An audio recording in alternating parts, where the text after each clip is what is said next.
Blood on the linoleum is a Tuesday for an emergency room nurse, but the rhythmic, bone-rattling shake of bulletproof glass? That is something else, entirely. For 3 long years, Clara Bennett was the ultimate punchline of Sacred Heart Memorial Hospital. They called her the tragic saint, the abandoned wife who spun wild excuses for a phantom husband. Charge nurses threw her condescending pity parties in the break room, and residents mocked her behind clipboards. Clara just kept her head down, changed the IV bags, and smiled through the humiliating whispers.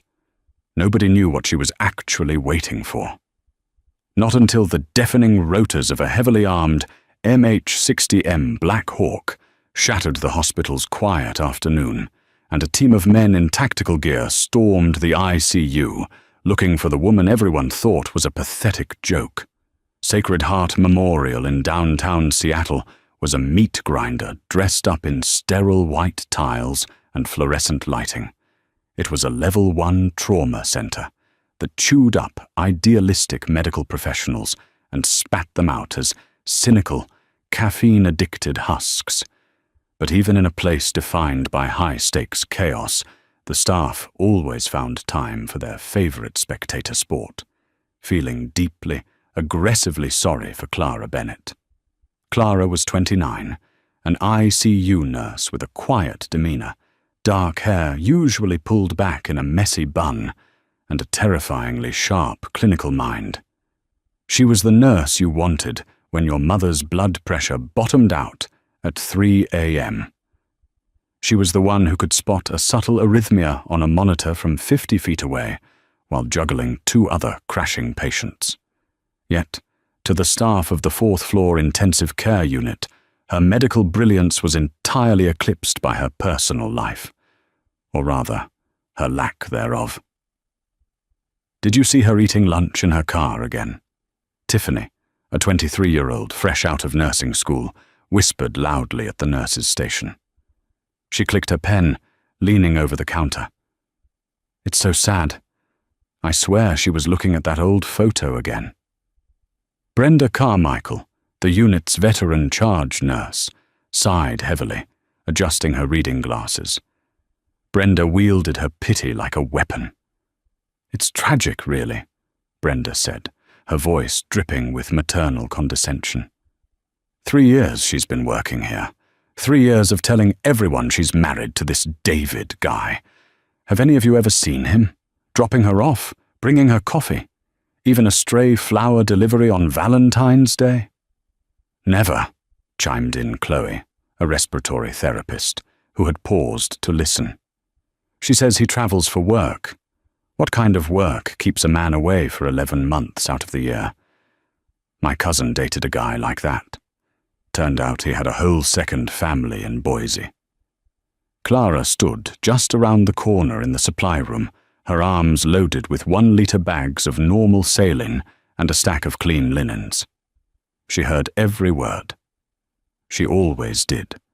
The walls at Sacred Heart were paper-thin, and gossip carried better than the hospital's Wi-Fi. She took a deep breath, resting her forehead against the cool metal of the shelving rack. Her hand instinctively went to the simple, unadorned gold band on her left ring finger. It wasn't a diamond. David had proposed to her on a rainy Tuesday in a cramped apartment in Virginia, right before he shipped out for a rotation he couldn't talk about. He had handed her the ring and said, "I can't give you normal, Clara. I can only give you me. And right now, I belong to the teams. But if you'll wait, I'll always come back." She had said yes, and she had kept her promise. But the waiting was a slow, invisible erosion of the soul. Clara stepped out of the supply room, her face an unreadable mask of polite professionalism. As she walked past the nurse's station, the whispering instantly ceased, replaced by exaggerated, unnatural smiles. "Hey, Clara, honey," Brenda crooned, her voice artificially sweet. "Are you taking the Thanksgiving shift again this year? I know you don't usually have, well, plans. It would really help out Dr. Alden. He wants to go skiing. Clara stopped. The weight of the saline bags bit into her forearms. She looked at Brenda, seeing the mix of pity and administrative calculation in the older woman's eyes. It was easier for them to believe she was a pathetic, jilted woman in deep denial. The alternative, telling them that her husband, Chief Petty Officer David Hayes, was currently a ghost, operating in a denied area somewhere in the Horn of Africa, with the Naval Special Warfare Development Group, was strictly against OPSEC, even if she told them they wouldn't believe her. To them she was just Clara, the human floor mat. "Yes, Brenda," Clara said softly, offering a tight, practiced smile. "I can take the Thanksgiving shift. He's still out of the country on business." Tiffany exchanged a deeply sympathetic, almost mocking look with Chloe. "Oh, Clara, of course he is. You are just such a saint." Clara didn't reply. She turned and walked toward room 412. She didn't need their belief. She just needed David to come home in one piece. But as she hooked the saline up to the Alaris pump, watching the clear liquid drip, drip, drip into the chamber, she felt a profound, aching loneliness that no amount of stoicism could numb. 2 weeks later, the atmosphere in the ICU was stretched as tight as a tripwire. A flu outbreak had decimated the nursing staff, leaving Clara working her 5th consecutive 12-hour shift. The bags under her eyes were bruised purple, and her scrubs felt like they were permanently fused to her skin. To make matters worse, Dr. Richard Alden was the attending physician on rotation.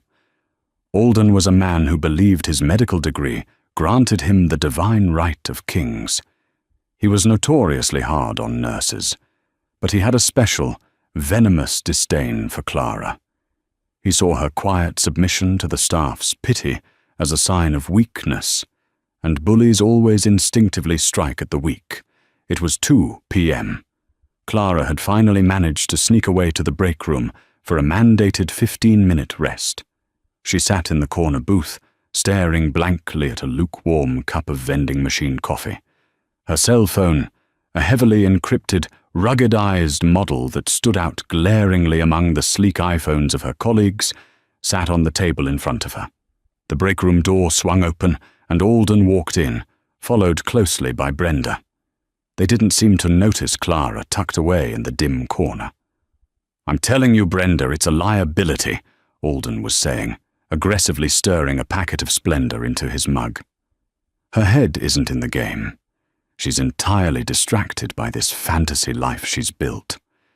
Yesterday, I asked for a progress note on the bed 4 patient, and she looked at me like she was on another planet." "She was checking the patient's arterial line, Richard," Brenda defended weakly, though she clearly enjoyed the gossip. "But I agree. Her mental state is concerning. She actually bought a men's shaving kit at the pharmacy downstairs yesterday. I saw her. Who is she buying it for?" "The Invisible Man?" Clara closed her eyes. The shaving kit was for a care package she was desperately trying to send through a naval contact in San Diego, hoping it would somehow reach David's forward operating base. Suddenly, the ruggedized phone on the table vibrated violently. It didn't play a pop song or a standard ringtone. It emitted a sharp, mechanical chirp that cut through the break room like a knife. Alden and Brenda jumped, finally noticing her. Clara ignored them, her heart hammered against her ribs. That ringtone. It was the designated emergency check-in line.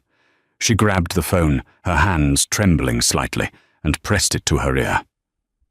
"Hello?" she breathed, turning her back to the room. There was nothing but the harsh hiss of static, echoing with the vast, empty distance of a satellite bounce. Then, a voice. It was distorted, exhausted, and barely a whisper over the digital crackle. "Sunshine!" Clara's breath hitched.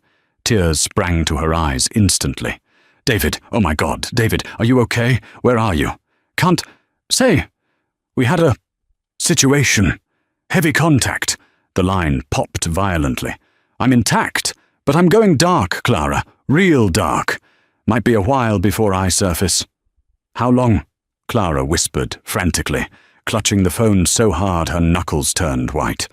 She knew what heavy contact meant. She knew what going dark meant. It meant he was behind enemy lines, potentially compromised, cut off from extraction. Don't wait up, he managed to say, a ghost of his usual cocky humor in his voice, though it sounded strained with pain. I love... The line went dead. David! David! Clara pulled the phone away, staring at the screen. Call dropped. Secure connection terminated. She stood there, frozen, the reality of the call washing over her. He was alive, but he was in trouble. Terrible trouble. And she was thousands of miles away in a sterile break room, utterly powerless. Well, that was a lovely piece of theatre.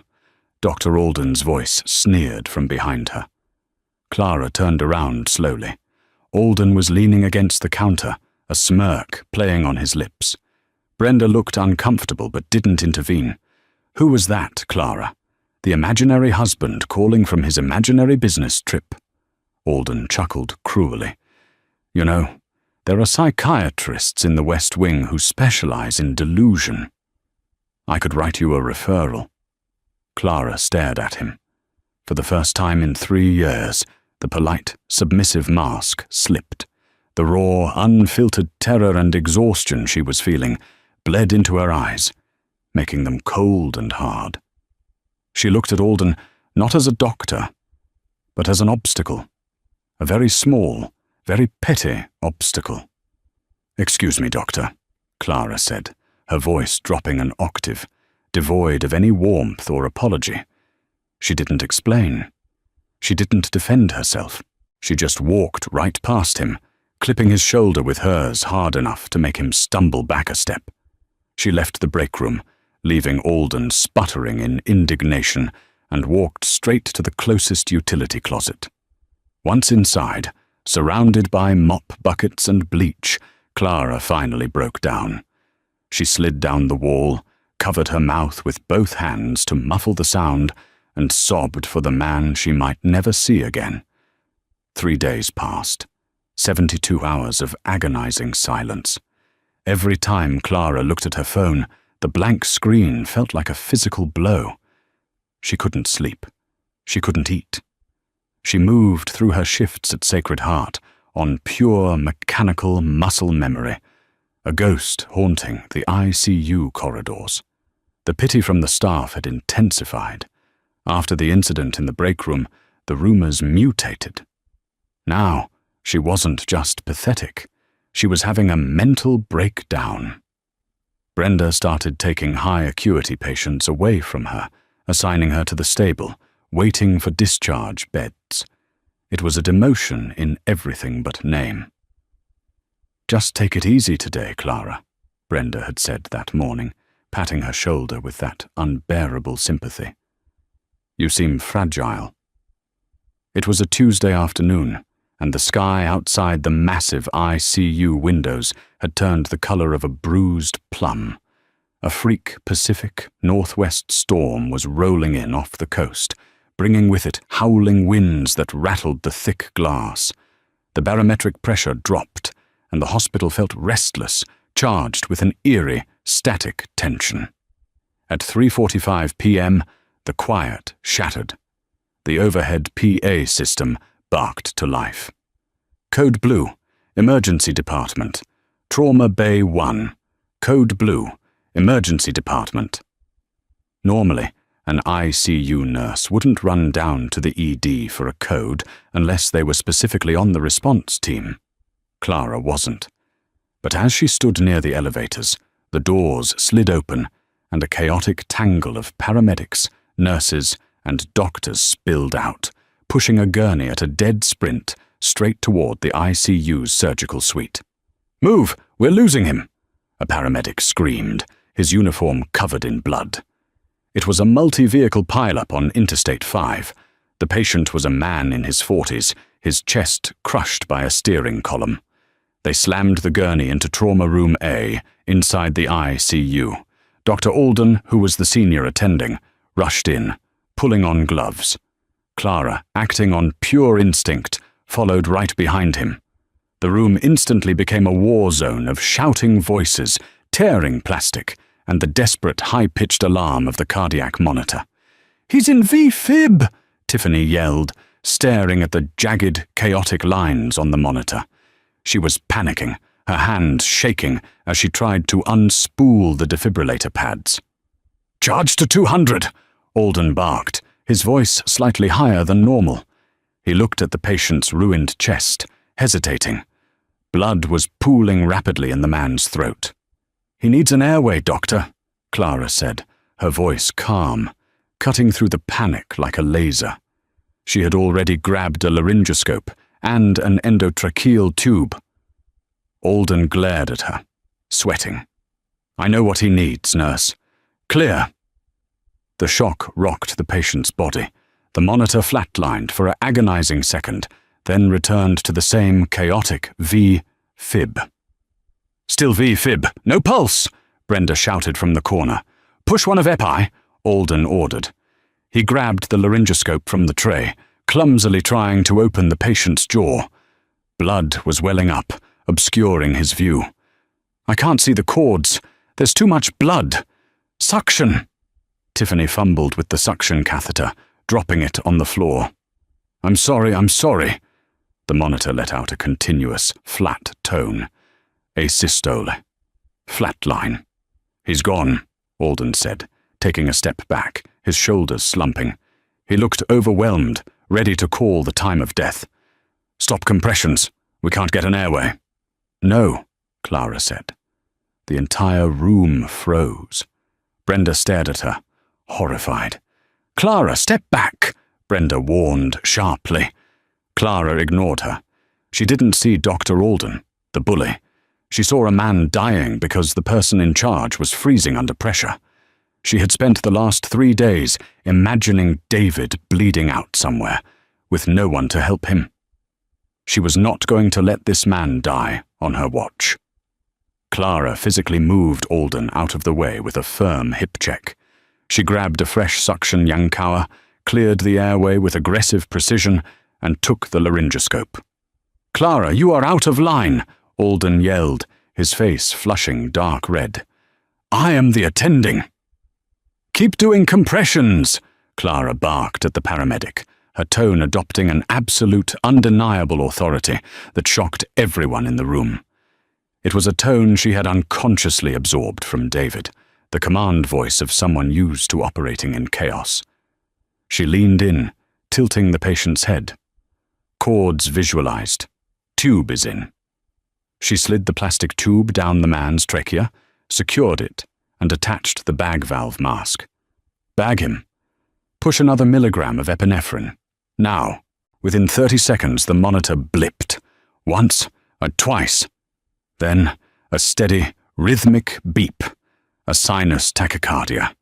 "We have a pulse," Brenda whispered, stunned. "Blood pressure is coming up." Clara stepped back, her chest heaving, her scrubs stained with the patient's blood. She looked at Alden. The doctor was furious, humiliated, and trembling with rage. "In my office." "Now," Alden hissed at her, tearing off his gloves and throwing them at the biohazard bin. 10 minutes later, Clara stood in the glass-walled administrative office. Brenda sat beside Dr. Alden, looking down at her hands.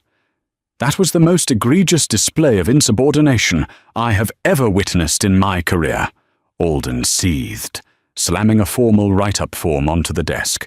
"You bypassed my authority. You assaulted an attending physician. I am recommending your immediate suspension, pending an investigation for termination." Clara looked out the glass window. The storm outside had escalated. Rain lashed against the hospital walls in violent sheets. The sky was pitch black, despite it being only 4 in the afternoon. "I saved his life," Clara said flatly. "You were going to let him die because you panicked." "You are a nurse," Alden shouted, standing up. "You follow orders. You do not play cowboy. It's no wonder your husband left you, Clara. You're completely unhinged." The words hit her like a physical strike. Clara closed her eyes, biting the inside of her cheek so hard she tasted copper. She reached out, took the pen from Alden's desk, and signed the disciplinary form without another word. She didn't care anymore. The job, the hospital, the pity, it all meant nothing compared to the suffocating silence from David's phone. She turned to leave the office. "Clean out your locker, Bennett," Alden snapped at her back. Clara stepped out into the hallway. The ICU was unnaturally quiet, the staff pretending they hadn't been watching the confrontation through the glass. Then Clara felt it. It wasn't a sound at first. It was a vibration. It started in the soles of her clogs, a deep, rhythmic thrumming that vibrated through the reinforced concrete floor of the hospital. Thump, thump, thump, thump. Tiffany looked up from the desk, frowning. "Is there an earthquake?" The water in a half-empty pitcher on a nearby tray began to ripple perfectly in time with the vibration.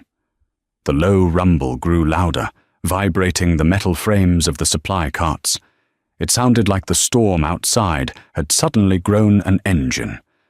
Clara froze in the middle of the hallway. Her heart leapt into her throat. She knew that sound. She had stood on tarmacs at Naval Base Coronado and felt that exact vibration in her teeth. It wasn't a civilian medevac chopper. The rotors were too heavy, the engine too powerful. The howling wind outside was suddenly overpowered by a deafening, mechanical roar. The heavy, bulletproof glass of the fourth-floor ICU windows rattled violently in their frames. Shadows swept past the windows, massive and dark, momentarily blocking out the stormy sky. And then the hospital's emergency power alarms began to shriek. The lights in the fourth-floor intensive care unit flickered wildly, casting long, strobing shadows across the linoleum. The low, bone-rattling thrum had evolved into an overwhelming, concussive roar. The storm outside seemed to pale in comparison to the mechanical beast hovering just beyond the reinforced glass. "What is that? What's happening?" Tiffany shrieked, dropping a stack of patient charts. The plastic clipboards clattered loudly against the floor, but the sound was completely swallowed by the noise outside. Dr. Alden rushed out of his glass-walled office, his face pale, the disciplinary form he had just forced Clara to sign fluttering off his desk. "Security!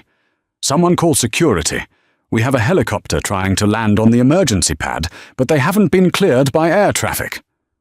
Through the rain-streaked windows, a massive, matte black, MH-60M, Black Hawk helicopter slowly descended toward the hospital's designated emergency helipad on the adjoining roof, just one level up and across a short catwalk. It wasn't one of the bright yellow and red civilian medevac birds Sacred Heart was used to. This machine was heavily modified, bristling with communication antennas, a mid-air refueling probe extending from the nose, and the unmistakable menacing silhouettes of M134 miniguns mounted in the open side doors. Clara stood dead still in the center of the hallway. Her breath caught in her throat. The pit in her stomach, which had been gnawing at her for 3 days, suddenly solidified into a block of ice. They weren't here for a car crash victim. The military did not commandeer civilian hospital airspace for routine medical emergencies.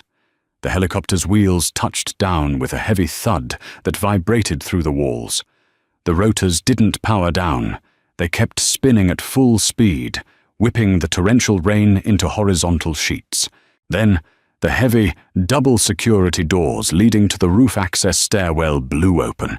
They didn't just open, they were violently shoved apart by a massive figure clad in soaking wet, multicam tactical gear. The ICU staff froze. Brenda Carmichael let out a short, terrified gasp, pressing her back against the nurse's station counter. Dr. Alden stopped dead in his tracks, his mouth hanging open. 4 men breached the ICU. They moved with a terrifying, fluid precision that instantly shrank the large hallway. They wore fast helmets, with night vision goggles flipped up, heavy plate carriers loaded with magazines, and communication headsets clamped over their ears. Suppressed short-barreled rifles were slung tightly against their chests, their hands resting comfortably, yet dangerously, near the grips. They smelled of ozone, jet fuel, and rain. They were Navy SEALs, and they looked like they had just walked out of a war zone. The lead operator, a man who stood 6'3" with a thick beard and eyes as cold as Arctic ice, scanned the terrified hospital staff. The name tape on his chest rig read, "Miller." "Who is in charge here?" Miller's voice barked, cutting through the chaos. It wasn't a question. It was an order. Alden, trying desperately to salvage his shattered authority, stepped forward, puffing out his chest. "I am Dr. Richard Alden, the senior attending. You cannot bring weapons into this facility. This is a sterile environment, and you are violating—" Miller didn't even look at him. He moved past the doctor, as if Alden were nothing more than a misplaced IV pole, his eyes locking onto the nurse's station. "I am looking for Clara Bennett. Is she on this floor?" Tiffany burst into tears, pointing a trembling finger down the hall. Clara stepped out from the shadows of the utility corridor. Her scrubs were still stained with the blood of the patient she had just saved. She looked tiny compared to the heavily armed operators, but as she walked toward them, her posture shifted. The slumped, submissive shoulders of the pitied nurse vanished. She stood tall, her chin raised, her eyes locking onto Miller's. "I'm Clara," she said, her voice steady. "My legal name is Clara Hayes. You're from the development group." Brenda let out a choked noise. "Hayes." Miller's hardened expression softened for a fraction of a second. He stepped forward, closing the distance, and to the absolute shock of everyone in the room, he didn't bark an order. He offered a short, deeply respectful nod. "Mrs. Hayes," Miller said, his voice dropping to a low, intense register. "I'm Lieutenant Commander John Miller.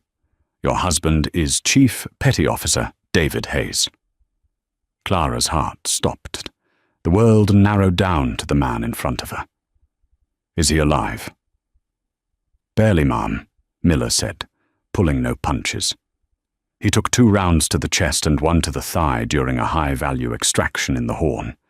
"We managed to get him on a bird, and he's currently in surgery on a covert medical vessel holding position 30 miles off the coast." "Why are you here?" Clara asked, her medical mind instantly overriding her panic. "If he's in surgery, the trauma surgeon's on board. The surgeons are flying blind, Mrs. Hayes." A second operator, a broad-shouldered man with the call sign "Gonzo" stenciled on his helmet, interrupted. "David lost a massive amount of blood. They tried to push standard O-negative, and he started crashing.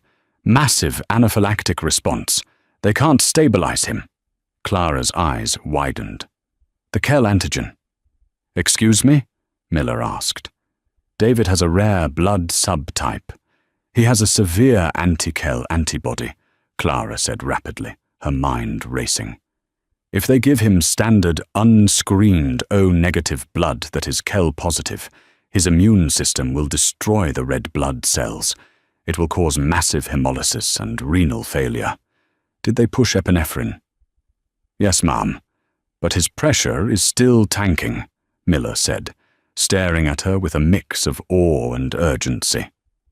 "Before he lost consciousness on the exfil chopper, he grabbed my rig. He wouldn't let go. He said, 'Get Clara, she knows the protocol. Get my wife.' He listed you as his primary medical proxy with TS clearance." The silence in the ICU was deafening. The only sound was the rhythmic thumping of the helicopter outside and the quiet, steady beeping of a distant heart monitor. Alden, Brenda, and Tiffany stood paralyzed, their minds entirely unable to process the scene unfolding in front of them. The pathetic, delusional nurse they had been openly mocking for 3 years was standing toe-to-toe with Tier 1 Special Forces operators, discussing highly classified military medical protocols.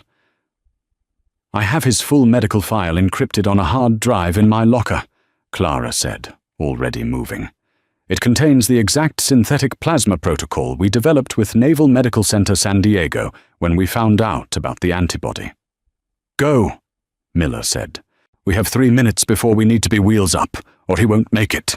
"Wait, just a damn minute!" Dr. Alden finally found his voice.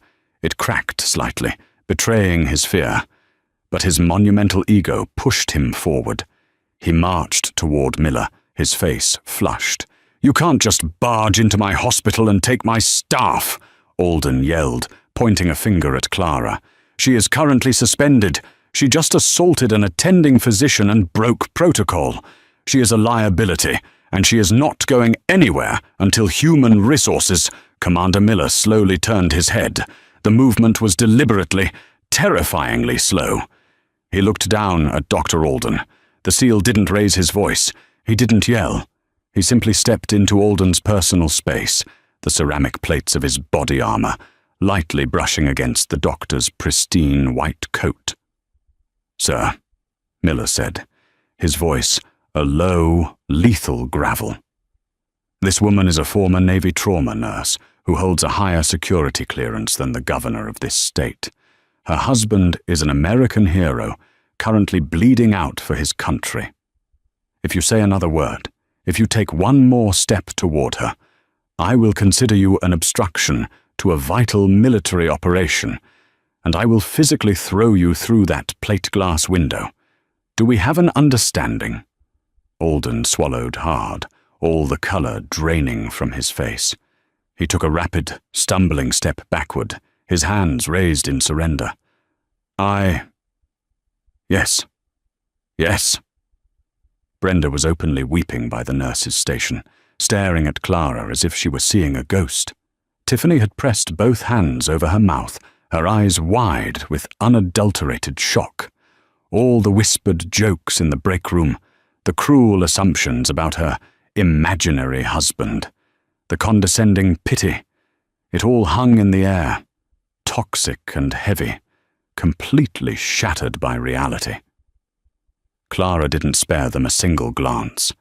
She wasn't Clara the victim anymore. She was Sunshine, the woman a Navy SEAL team had trusted enough to rip out of a civilian hospital mid-shift. She ran to the staff break room, Miller flanking her like a shadow. She ripped open her locker, ignoring the civilian clothes, and grabbed a small, hardened pelican case hidden beneath her spare shoes. Inside was the encrypted drive containing David's hyperspecific medical directives, the ones the Navy bureaucracy had somehow failed to transfer to his active deployment file. She slammed the locker shut and turned around. Miller was waiting. "I'm ready," Clara said.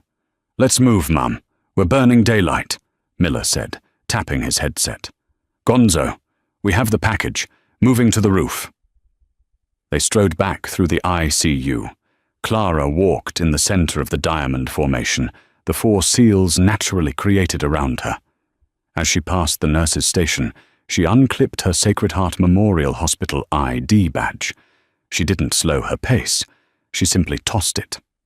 The plastic badge landed with a sharp clack right in front of Brenda Carmichael, skidding across the counter and stopping next to a discarded patient file. "I quit," Clara said, without looking back. She pushed through the heavy double doors leading to the stairwell, the SEALs filing in seamlessly behind her. When they hit the roof access door and pushed it open, the sheer force of the storm and the rotor wash nearly knocked Clara off her feet. The rain felt like needles, and the roar of the Black Hawk's engines was deafening. Miller grabbed her arm, stabilizing her against the gale, and guided her across the wet tarmac. The side door of the chopper was wide open, a crew chief leaning out, gesturing frantically for them to hurry. Clara climbed into the belly of the beast. It smelled of gun oil, sweat, and adrenaline. She strapped herself into the canvas jump seat, clutching the Pelican case to her chest. Miller climbed in right behind her, sliding the heavy metal door shut, instantly muffling the storm outside. "Pilot, we are secure. Punch it," Miller yelled into his headset. The Black Hawk pitched forward dramatically, the engine screaming as it lifted off the hospital roof. Clara looked out the small porthole window. Far below, through the rain, she could see the glowing windows of the 4th floor ICU. She imagined Alden, Brenda, and Tiffany standing in the debris of their shattered superiority. For 3 years, she had endured their pity to protect the man she loved. She turned away from the window, her jaw set, her eyes focused strictly ahead. The hospital was in the rearview mirror now.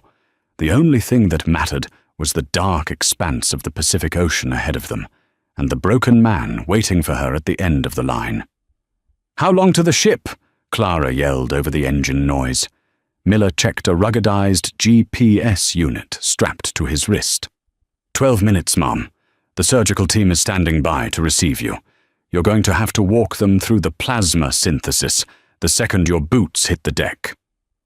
"I can do it," Clara said fiercely. "Just get me to him." The Pacific Ocean was a churning, black void beneath them. The MH-60M Black Hawk banked sharply, the pilot fighting the crosswinds of the massive storm cell. Clara clung to the canvas webbing of her jump seat, the Pelican case pressed tightly to her chest. Beside her, Commander Miller sat with his eyes closed, the picture of absolute, terrifying calm. "1 minute to the deck," the crew chief shouted over the roaring wind, holding up a single gloved finger. Clara leaned forward, peering through the small, rain-lashed porthole.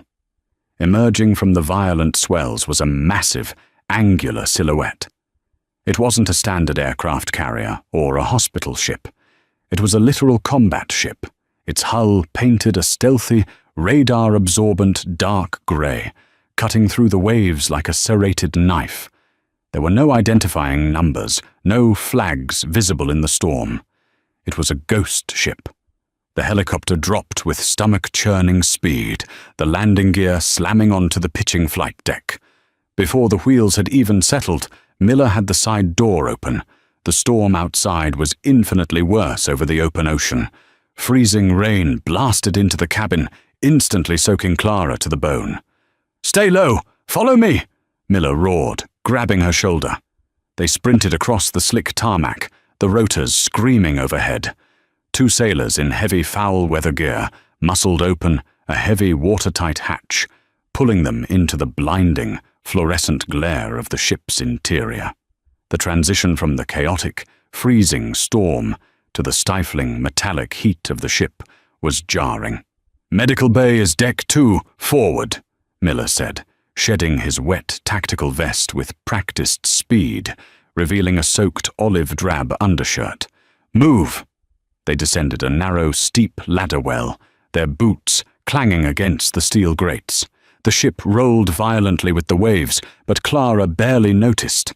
Her entire being was focused on the heavy steel door at the end of the corridor, marked only with a red cross. Miller pushed it open, and the smell hit Clara instantly, a heavy metallic blend of copper, iodine, and the sharp chemical tang of ozone. The ship's surgical suite was highly advanced, but brutally cramped. In the center of the room, lying on a stainless steel operating table, beneath a halo of intensely bright surgical lights, was her husband. Clara stopped breathing. David was unrecognizable. His powerful athletic frame was pale and waxy, covered in a chaotic web of wires, tubes, and blood-soaked gauze.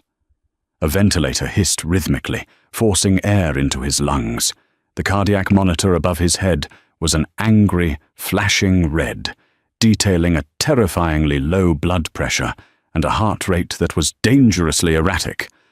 Working frantically over him was a team of 3 naval surgeons, their scrubs stained crimson. "His pressure is tanking, 60/40, shouted the lead surgeon, a man whose name tape read Carter. "Push another unit of O-. We have to replace the volume or he's going to code." "Stop!" Clara screamed. Her voice tore through the mechanical noise of the room, sharp and commanding. Dr. Carter looked up, his eyes wild with stress behind his protective goggles. He stared at the soaking wet civilian woman who had just burst into his sterile environment. "Who the hell is this? Master Chief, get her out of here." "She's the proxy, Doc," Miller said, stepping into the light, his massive frame blocking the doorway. "And you will listen to every word she says." Clara didn't wait for Carter to process the order. She closed the distance to the operating table in 3 strides, dropping the Pelican case onto a metal tray. She looked at the IV line running into David's arm. It was thick with dark red blood. "Clamp that line right now," Clara ordered, grabbing a pair of hemostats and clamping the tubing herself before the surgeon could react. "You're killing him." "What are you doing?" Carter yelled, lunging forward. "He is exsanguinating. He took a 7.62 round to the subclavian artery, and we barely repaired the vessel. He needs volume."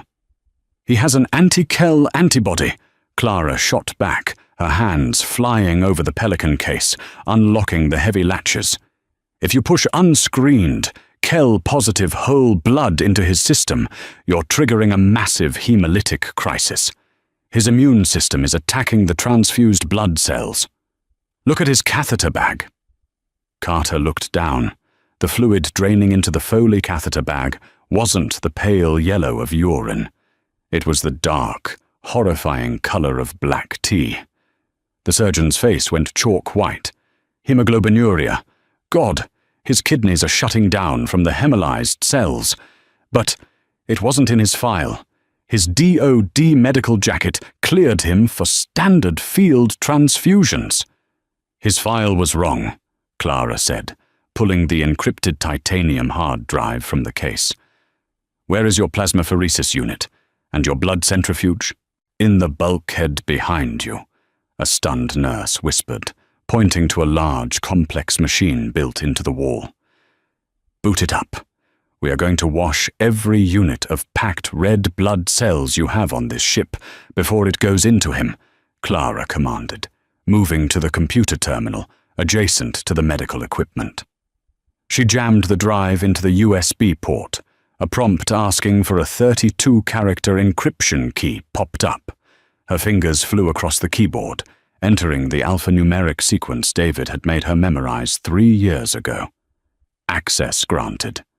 Operation Failsafe Protocol Kell. Detailed, step-by-step schematics and flowcharts flooded the screen. It was a proprietary, highly classified method for rapidly washing and synthesizing safe blood volume for extreme battlefield trauma, developed specifically for David by a Black Ops medical research team. "Dr. Carter," Clara said, turning to the surgeon. Her eyes were hard, focused, entirely devoid of the weeping, helpless nurse Sacred Heart had believed her to be. "I need you to push high-dose corticosteroids to stop the immune response and start continuous renal replacement therapy immediately. I will handle the blood washing. If we don't swap his volume with clean cells in the next 10 minutes, the microthromby will cause a massive stroke, and you will lose him." Carter stared at her for a fraction of a second, his ego warring with the undeniable reality of the sinking numbers on the monitor. Then, the military discipline kicked in. He recognized a superior officer when he saw one, even if she wasn't wearing a uniform. "Do it," Carter ordered his team. "Nurse, push 1,000 milligrams of Solumedrol. Get the CRRT machine online. You," he looked at Clara, "show us how to wash this blood." For the next 20 minutes, the medical bay was a symphony of controlled, desperate violence. Clara moved with a mechanical, flawless precision. She was in her element. The relentless bullying at Sacred Heart, the pity, the condescension.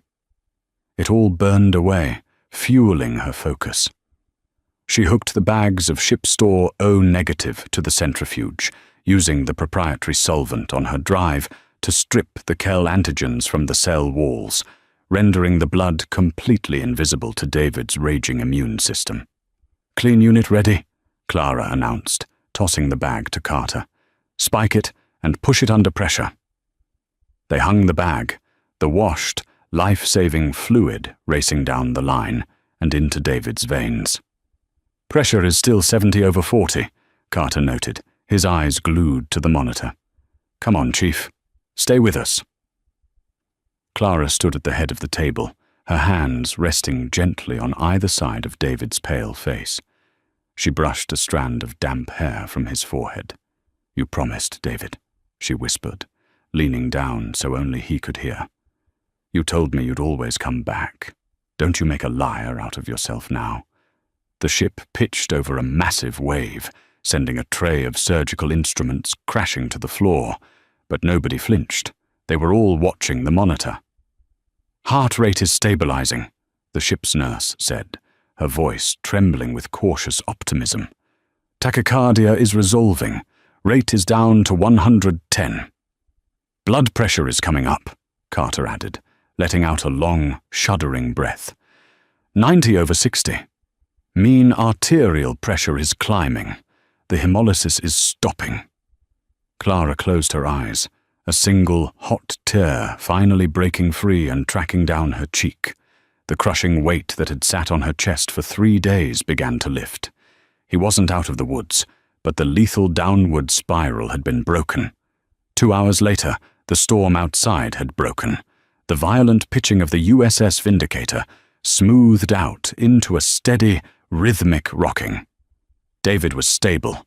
The bleeding was controlled. His kidneys were slowly recovering thanks to the dialysis, and his vitals were holding strong. He was still heavily sedated, but the grey pallor had left his skin, replaced by the faint flush of returning life. Clara sat in a bolted-down metal chair beside his bed, her hand wrapped tightly around his thick, calloused fingers. She had changed out of her blood-soaked scrubs into a pair of Navy-issue sweatpants and a grey T-shirt provided by the crew. She looked exhausted, her eyes bruised with fatigue, but there was a fierce, protective fire in her gaze. The heavy door to the medical bay hissed open. Commander Miller stepped inside. He had showered and changed into clean digital camouflage, though the exhaustion was etched deeply into the lines around his eyes. He carried 2 steaming mugs of black coffee. He walked over, silently handing one to Clara. "Thank you," she rasped, taking the mug. The heat felt incredibly grounding against her palms. Miller pulled up a rolling stool and sat across from her, his large frame hunching forward. He looked at David for a long moment, then shifted his icy gaze to Clara. "You saved his life today, Mrs. Hayes," Miller said quietly. "Carter is a hell of a trauma surgeon." But he didn't know the protocol. "If you hadn't brought that drive, David would have been dead before we hit the coastline." "Why didn't he know the protocol, Commander?" Clara asked, her voice hardening. She took a sip of the bitter coffee. David's medical file was updated 3 years ago at Coronado. "I was there. I signed the paperwork. His Kell antibody status was supposed to be a red-flagged alert on his jacket. Why was it missing?" Miller looked down at his boots, a muscle feathering in his jaw. When he looked back up, the expression on his face was one of barely contained, lethal fury. "Because it wasn't a clerical error, Clara," Miller said, his voice dropping to a dangerous whisper. "His file was intentionally scrubbed." Clara went still. "Scrubbed? By who?" "We don't know yet. But we have a good idea," Miller said, leaning closer. 3 weeks ago, our team was running a covert reconnaissance op in Djibouti. We were tracking a massive weapons smuggling ring supplying advanced surface-to-air missiles to a localized terror cell. But the intel we were getting from command was bad. We kept walking into ambushes. It was like they knew our patrol routes before we even left the wire. Clara's grip on David's hand tightened. "A mole." "A highly placed one," Miller confirmed. "David is our tech specialist. He bypassed the standard communication relays and dug into the secure DoD servers. He found a heavily encrypted data stream bouncing out of a logistics hub in Virginia, feeding our operational data directly to the smugglers. He found the leak. He downloaded the proof onto a secure drive. And they found out he had it, Clara realized, a cold dread washing over her. Exactly. But they couldn't just send a hit squad after a Tier 1 operator in a war zone. It raises too many questions. It sparks investigations, Miller explained. But a tragic medical accident? A hero dying on the operating table because of an unforeseen allergic reaction to a standard blood transfusion in a chaotic combat environment. That's a tragedy. That's a closed casket and a folded flag, with no questions asked. Clara felt sick. The missing medical alert wasn't an oversight. It was an assassination attempt. They had engineered a situation where standard life-saving procedures would kill him. They wiped his jacket, Miller said. They knew he was going into heavy contact. They knew there was a high probability he'd take fire and need blood. They just waited for the math to catch up with him. But they didn't know about me, Clara whispered, looking at the Pelican case sitting on the counter. No, Miller smiled grimly. David knew his comms were compromised. He knew his official file might be tampered with. That's why, before he deployed, he gave you the hard copy. He told you to guard it with your life. You weren't just waiting for him, Clara. You were his fail-safe. You were the only clean node left in the network. The realization hit her like a physical blow. All those days at Sacred Heart, enduring the mockery, the pity, the condescending whispers from Brenda and Tiffany, Dr. Alden treating her like a delusional mental patient. She had swallowed her pride and taken the abuse to maintain her cover, to stay completely off the radar, all to protect a small titanium drive hidden in her locker. She wasn't a pathetic, abandoned wife. She was the anchor holding a massive, high-stakes intelligence operation together. What happens now? Clara asked, looking from Miller to her unconscious husband. Now we hunt, Miller said, standing up. David has the proof of the leak secured on his tactical rig. Intelligence is already decrypting it. Heads are going to roll in Virginia, all the way up to the Pentagon. And as for you and David, you're going to vanish for a while. A long, well-deserved vacation at a secure black site in the mountains until the dust settles. A soft, rhythmic groaning sound interrupted them. Clara whipped her head around. David's eyelids were fluttering. The heavy sedatives were finally wearing off. "David," Clara whispered, leaning over the bed. She placed her hand flat against his chest, feeling the strong, steady thump of his heart. His eyes slowly opened. They were cloudy, unfocused, fighting against the heavy narcotic haze. He blinked slowly, the sterile lights of the medical bay reflecting in his pupils. Then, his gaze locked onto her face. The corners of his dry, cracked lips twitched upward into a weak, devastatingly familiar smirk. "Hey, sunshine." His voice was like grinding gravel, barely a whisper over the hiss of the ventilator. Clara let out a choked sob, pressing her forehead against his shoulder. "You stupid, stubborn idiot," she cried, the tears finally flowing freely, washing away 3 years of suppressed fear and loneliness. "You took your sweet time." David weakly lifted his right hand, the IV lines pulling taut, and rested it on the back of her head, his fingers tangling in her dark hair. "Told you," he rasped, his eyes closing again as exhaustion pulled him back under. "Always come back." Miller watched them for a moment, a rare, genuine smile touching his hardened features before turning and quietly slipping out of the medical bay, leaving them alone. By 8 a.m. the next morning, the storm had entirely passed, leaving behind a crisp, brilliant Seattle sky. At Sacred Heart Memorial, the ICU was in a state of unparalleled administrative chaos. Federal agents in sharp suits had arrived at dawn, confiscating Dr. Alden's hard drives and suspending him indefinitely pending a federal review of his medical license.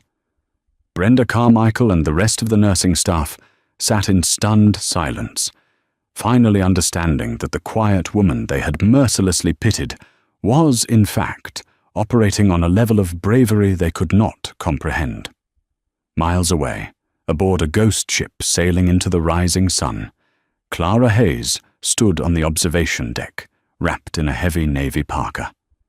She breathed in the sharp, salty air, feeling a profound, unshakable peace.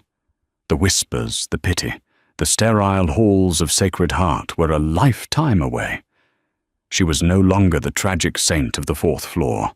She was the fail-safe who had brought her hero back from the dark, ready to face whatever the tide brought next.